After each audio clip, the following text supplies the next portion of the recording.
Partir pour une nouvelle vie? T'es prêt? Oui.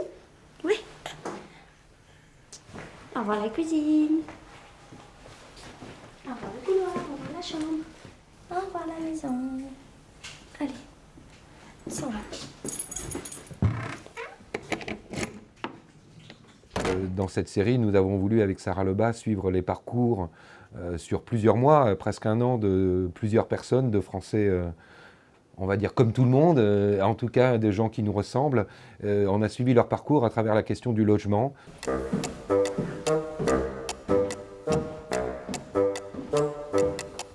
La difficulté aujourd'hui, quand on perd son logement, comme on le voit dans le premier film, c'est d'en retrouver.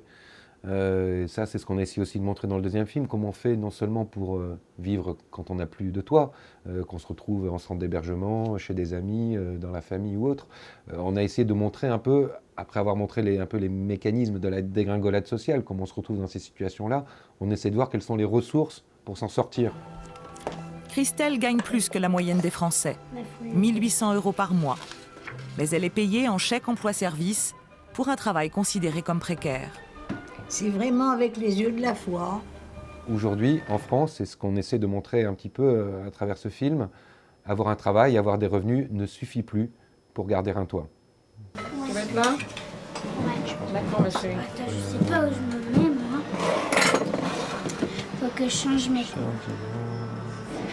Bah, je déprime quand même. Pour moi, je suis censée mettre un toit sur la tête de mes enfants.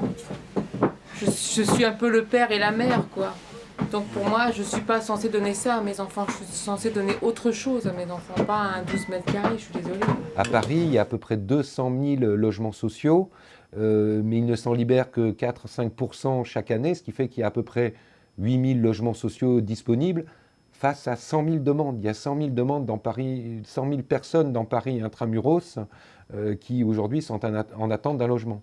Et l'attente peut parfois, en moyenne, on dit à Paris à peu près une dizaine d'années. Il y a dans le film que nous avons fait une personne qui attend un logement social depuis plus de 20 ans. Elle a déposé sa première demande il y a 23 ans. Et elle attend toujours. Tout le temps, il faut se battre. Attends, il y en a marre de se battre. Tu te bats contre des moulins à vent? C'est le moment de le dire, tu te bats contre des moulins à vent. Tu te bats contre qui? Contre quoi? Attends, il y en a marre de se battre à la fin.